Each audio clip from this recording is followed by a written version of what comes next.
eager shareholders sit nervously in their chairs, mentally rehearsing their questions. Warren serves as master of ceremonies, calling first on one of the journalists, then one of the analysts, then one of the audience stations in numerical order, then back to the journalists for the next cycle. The morning session begins as usual. There's a question about driverless trucks and the threat it may pose to BNSF Railway or Geico. Another question about Berkshire's reinsurance deal with American International Group. A discussion about technology stocks, including IBM, Apple, Google, and Amazon. Warren was asked about the competitive nature of the airline industry, his thoughts on Coca-Cola, and the continuing struggle with Kraft Heinz. Then, toward the end of the morning session, a shareholder at Station 9 asked the 28th question, addressed to both Warren and Charlie. The two of you have largely avoided the capital allocation mistakes by bouncing ideas off one another. Will this continue long into Berkshire's future? Although on the surface the question is about capital allocation, its focus is clearly on succession and who will be making capital allocation decisions in the future. Warren responds first. Any successor that's put in at Berkshire, capital allocation abilities and proven capital allocation abilities are certain to be the uppermost in the board's mind. He points out that CEOs of a great many companies get to the top from a variety of backgrounds, including sales, legal, or manufacturing. But once in a leadership role, the CEO has to be able to make the decisions on allocating capital.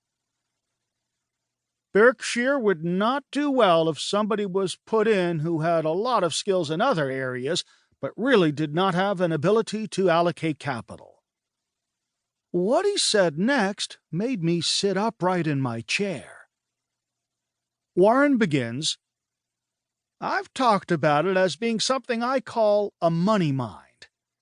People can have 120 IQs or 140 IQs or whatever it may be, and some of them have minds that are good at one kind of thing and some of them another. They can do all kinds of other things that most mortals can't do.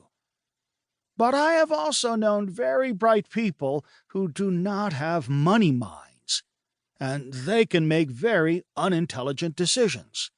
That skill, capital allocation, isn't the way their wiring works.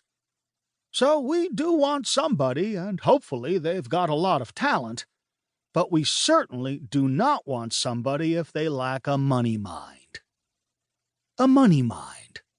I had never heard Warren say those words before. At that moment, I knew that after all those years of studying Warren Buffett, I was only half right. My first exposure to Warren Buffett was in July 1984. I was training to be a stockbroker with a mid-Atlantic brokerage firm. Part of my training included reading a Berkshire Hathaway annual report. Like so many, I was instantly impressed with the clarity of Warren's writing. Most importantly, I was struck with how sensibly he laid out the idea that owning a stock was equivalent to owning a business. As a liberal arts major in college, I didn't study finance or accounting.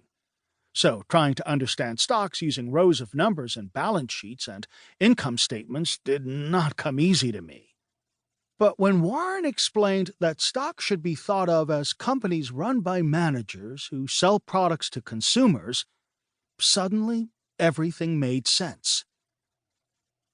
When I earned my broker stripes and went into production, I knew exactly what I was going to do. I was going to invest my clients' money in Berkshire Hathaway and in the stocks Berkshire bought for its own portfolio. I wrote to the Securities and Exchange Commission for all the past Berkshire Hathaway annual reports.